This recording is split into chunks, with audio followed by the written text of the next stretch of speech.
Okay, so this is the first lesson in our masterclass, and actually over the next 2 or 3 sections I'm just going to be going through different methods of preparing the logo into something that we can use inside of Cinema 4D. The idea here is to just show you how to do the same, essentially the same thing, but in different applications, so that when it actually comes to yourself doing your own project, you can streamline your workflow by choosing which application that you're most comfortable with, and so on. So in this first part, we're going to be using Adobe Illustrator to prepare the logo for use in Cinema 4D. So I'm just going to go to Open, and I want to find the logo just here, and this is it, just a modified version of the standard VideoFort logo. Now, one of the things you can do straight away is to try and automatically trace this without using the pen tool, which we'll get to in a second. But you can use the image trace option, which is found at the top. I'm using Adobe Illustrator CS6 here, and I'm using the tracing workspace. So my image trace is at the top over here, and if I quickly hit expand and then press Ctrl Y to show the outlines here, you can see that it's tried to trace the logo for me. And on the straight parts of the logo, it does a pretty good job actually, but there are areas where it's going to struggle, say like in corners over here. There were no curved corners at all on the original logo, but here you can see we have some curves and such. I could try and be more careful with the settings over here and try and basically change all these different things to try and get a better looking trace, but I find that 99 out of 100 I'm never going to get what I want with the automatic tracer.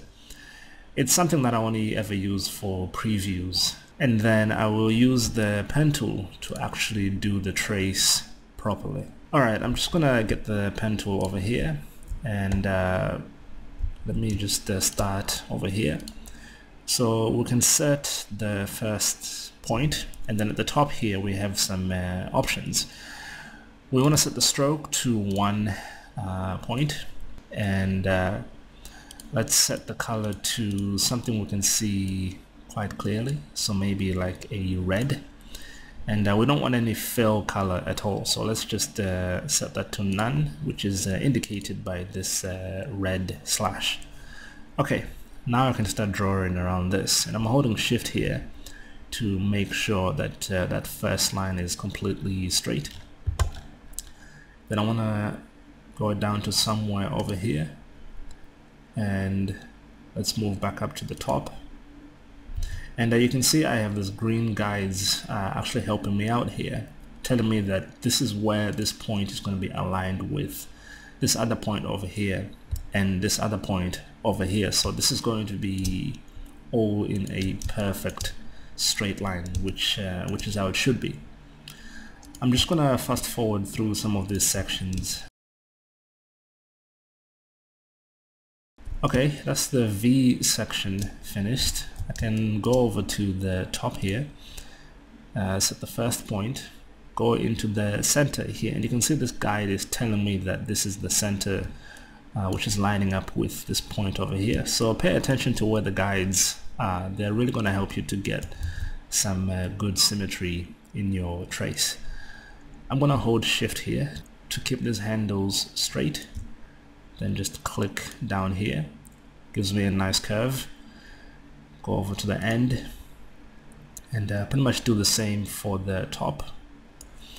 Click to set the point, and then hold shift and drag out to the left here, and then just click down here again, and then connect that up to finish. Very simple. If I move to this section over here, set the first point, and just try and get this nice curve, And then if I try to carry on drawing this, you're going to see this handle up here is causing this line to be curved when I need it to be straight and flat.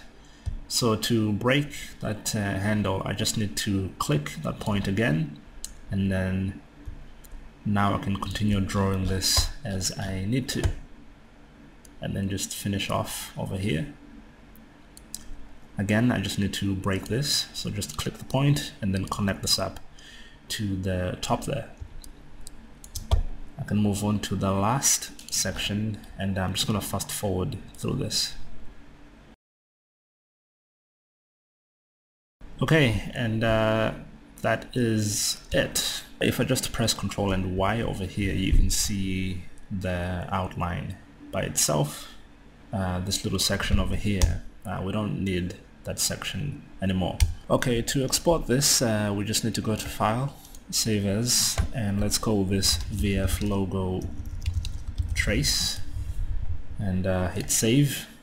This dialog box is going to come up. We just need to change this to Illustrator 8 because any version above that, Cinema 4D is not going to be able to recognize as something that it can import.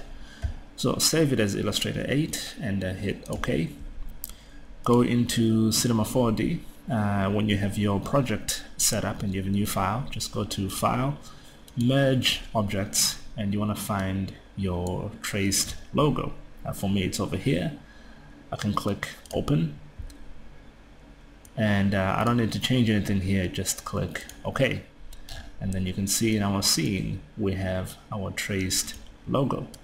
If we select all of these outlines and go to point mode, you can see we have a very clean trace, and this is something we can start working on. But that concludes this first section. In the next section, we're going to take a look at how to trace the logo in Photoshop. So see you then.